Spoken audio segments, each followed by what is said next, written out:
Want to turn your pastel drawings into beautiful smudge-free collage papers?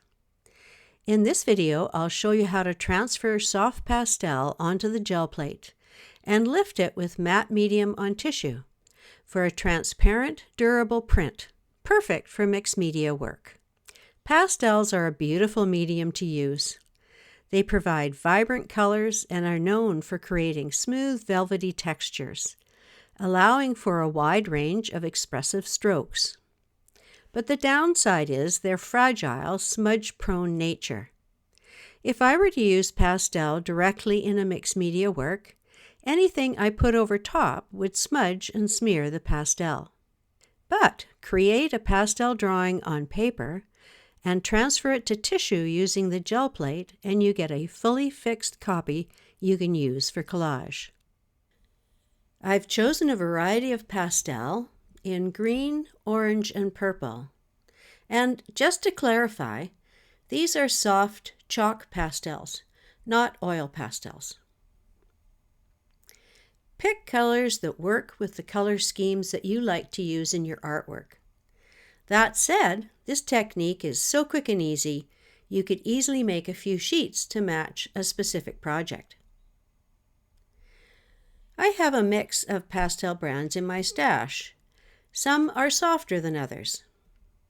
The softer ones lay down more pigment with less pressure, but most brands will transfer just fine. For paper, I just use the backs of some leftover prints, but any kind of drawing or sketch paper will work. Keep your marks loose and expressive. The details may soften during the transfer, so bold shapes and strong contrasts tend to yield the best results. Choose shapes that complement your mixed media style.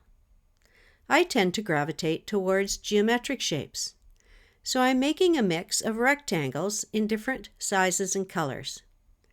I'll be creating 3 sheets today. I've done some simple designs in soft pastel on some paper, and now I'm going to transfer it to tissue. I'm going to use my 12-inch by 14-inch plate because this paper happens to be 9 by 12 and it'll fit well. So this isn't a complicated process. You basically just flip it over and give it a good rub. And that's going to transfer the soft pastel to the plate. The plate is so sticky. Just grabs those little bits and pieces of pigment and holds on to them. There we go. Now there's no drying or anything else required here.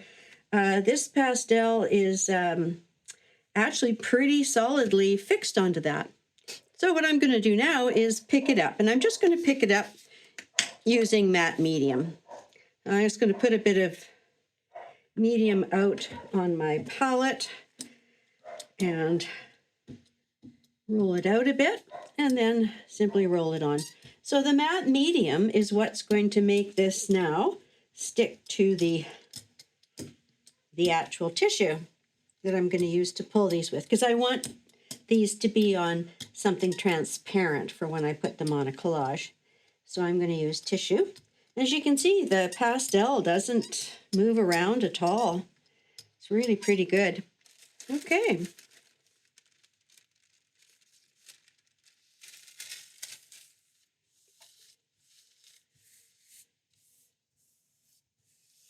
Now, I don't find I really have to let this dry on here or go to any extremes to peel it off. It's going to pick that pastel up almost immediately.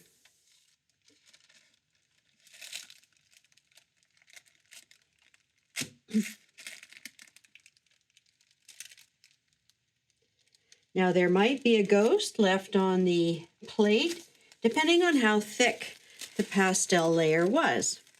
But as you can see, that's pretty much picked that up.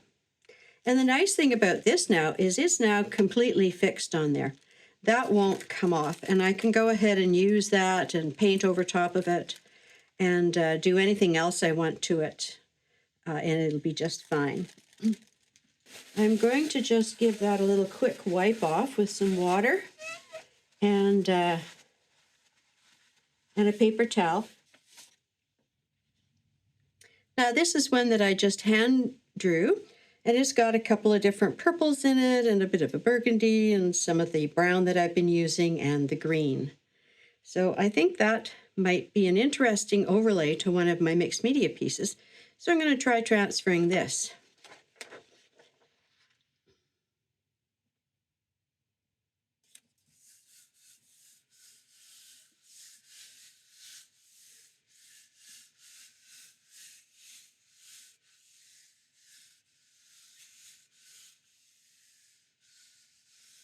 One interesting aspect of this is that you still get quite a decent drawing out of it.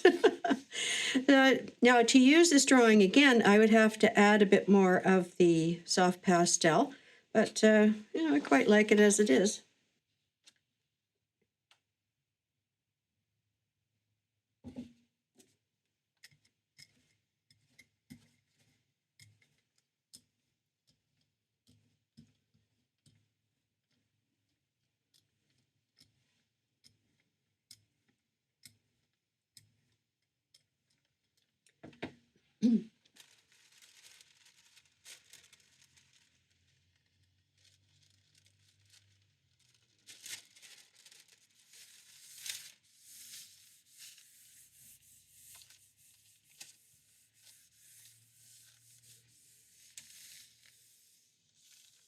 Now, if I tried to apply this directly to a mixed media piece, just use the soft pastel and draw directly on it, then I'd have a problem with it wanting to rub off. But once this has gone through this process, this is now part and parcel of this tissue. Oh, I got a little bit of a rip going on. Let's see if I can get it off this way.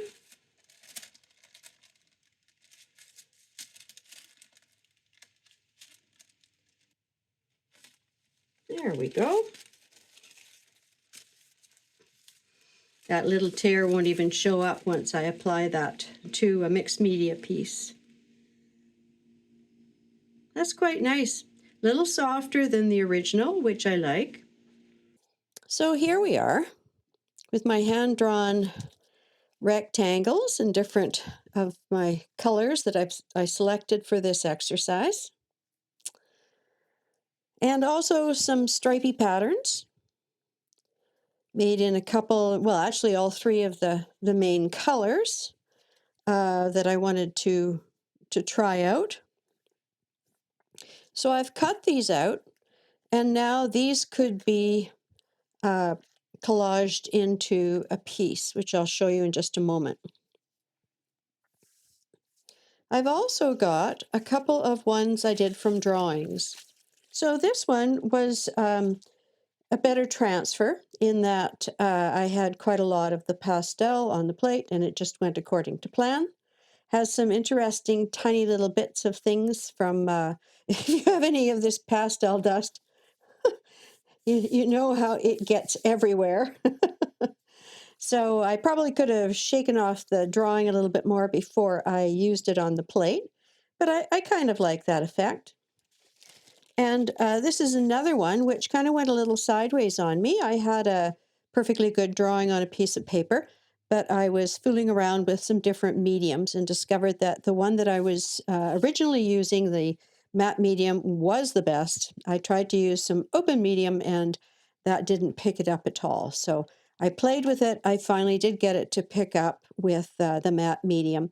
But it came out quite ghosty. And I think that could be something that I would like to add into a collage at some point as well.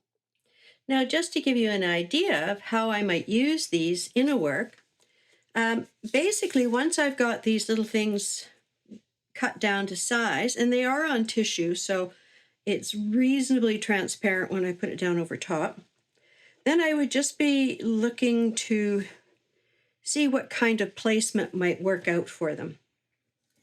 And in this particular one, I just felt that I really liked it the way it was, but I felt it just needed something a little bit more. And so something like this could work out quite well. You know, they can be overlapped. They are transparent, so they'll show through.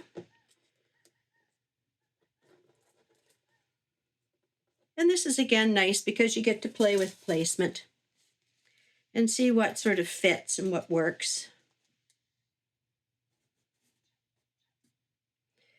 And in this case, I'm going to be kind of looking at, you know, the purple and the green and then the orange, just sort of intermixing with the shapes that I already have there. And yeah, it could be a different shape. Maybe that one would look better there. And then once I've kind of decided on their placement, of course, then I just go ahead and glue them down the way I would with any other paper. But I really quite like this idea, this concept, because what it does is it gives me a chance to put something that is handmade in with a lot of this other stuff, which is stencils and cardboard stamps. I mean, a lot of this stuff is handmade, but then it's printed and then it's cut out, so it's a bit more mechanical. My botanical prints, I love them, and they're fluid and they're organic. But again, they're not something that I've drawn with my own hand. So I'm just thinking that something like this might give me an extra dimension that I could add to my paintings. Anyway, I hope you enjoyed that. Leave me a message in the comments if you give it a try. I'd love to know. Bye for now.